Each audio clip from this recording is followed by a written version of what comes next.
Welcome back for chapter 1.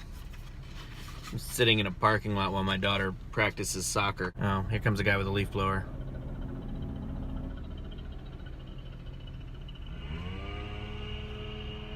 Chapter 1. It was 2 days before the Jubilee, and Parley Burnham stood in the shade of a large oak tree. The leather straps around his thigh, never very comfortable to begin with, were unbearable in the stifling July heat. He longed to sit down, undo the straps, and remove the heavy wooden leg that dangled beneath his right knee, but that would have been madness. The other children knew about his disability, and they made sure to taunt him whenever possible. Kid just walked by. To remove his leg in public, to flaunt it so brazenly, would have only invited further torment. He didn't even dare scratch at the straps. Parr preferred to stay indoors where he could be alone with a book, but his mother sent him out here every few days, so that he could pay his respects to the man who lay beneath the gravestone, standing 20 feet from the large oak tree. Abner Burnham, Parr's father, died in the same accident that took Parr's leg. One wagon load of logs and one skittish horse was all it took to change the Burnham family forever. That was 7 years ago. Parr, now 14, had suffered in one way or another every day since. He sometimes envied his father, whose suffering was over. After what he judged to be long enough, Parr stepped away from the tree and winced as the leather straps pinched his thigh.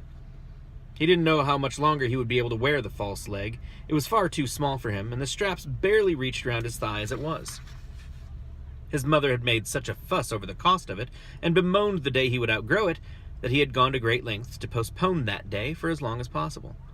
He avoided exercise and ate very little, hoping to forestall growth of any kind. Whether due to his efforts or because of his natural build, it was hard to say, but he remained small and skinny, and his wooden leg lasted far longer than intended, though it was several inches too short. Parr had adopted a shuffling gait that kept his wooden leg pressed to the ground to prevent it from falling off, but it still happened occasionally. When it did, he was forced to drop his pants to refasten his leg. He suffered this humiliation stoically, but the bitterness always lasted for days after. His mother never seemed to notice how he suffered. She was too busy relishing her own suffering. "It's not easy," she would say, "supporting a son on a school teacher's wage, and you wouldn't believe the looks I get from the other women around town, as though I'd like nothing better than to swoop down and snatch up one of their husbands." Grace Burnham had been a beautiful woman before the rigors of widowhood forced a permanently pinched look on her gray face. Morrill Downey, a local boy who seemed to enjoy tormenting Parr far more than the others did, once said of Mrs. Burnham, "She looks like she's trying to figure out who broke wind, but everyone knows it was her." Parr made a big show of being upset by this, but he had to admit, privately, that Morrill Downey was absolutely right. Judgment and guilt seemed to be waging a constant war on Grace Burnham's features. Parr shuffled across the schoolyard, leaving a groove in the dust. He made his way around the back of the building and dropped himself on the step by the back door. He stretched his wooden leg out in front of him and slid his pants down just enough to get at the straps to undo them. The moan that escaped him when he unfastened the buckles was almost indecent. Blood rushed to the stump and a fierce burning set in, but Parr welcomed it. He hoisted his pants up over his rump and did up his buttons before reaching down to pull the prosthetic through his pant leg. He placed the fake leg on the step next to him, took the safety pin from where he kept it under his collar, and pinned his empty trouser leg up so it wouldn't flap like a dog's ear. Giving his tingling stump a hearty smack to get the blood flowing, he stood on his one good leg and, tucking his fake leg under his arm, he hopped up the remaining step and through the back door of the school, where he hoped he would be allowed to read in peace for the remainder of the day. That hope died at the sight of his mother standing just inside the door, glaring at him, soapy sponge in one hand, bucket at her feet.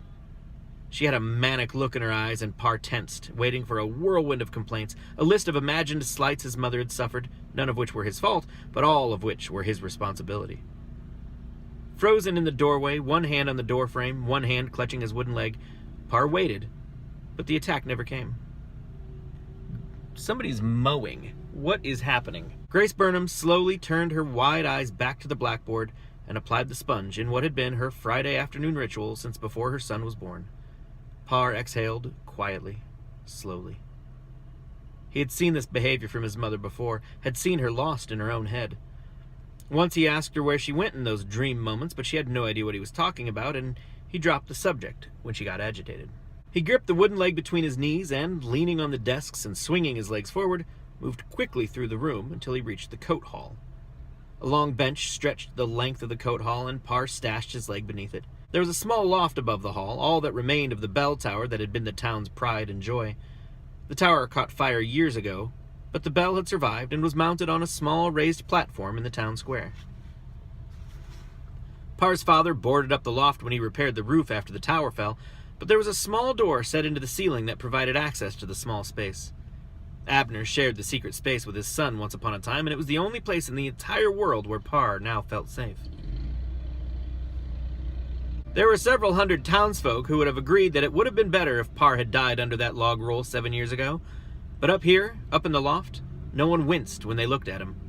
No one thought of him as a wooden leg with a boy attached.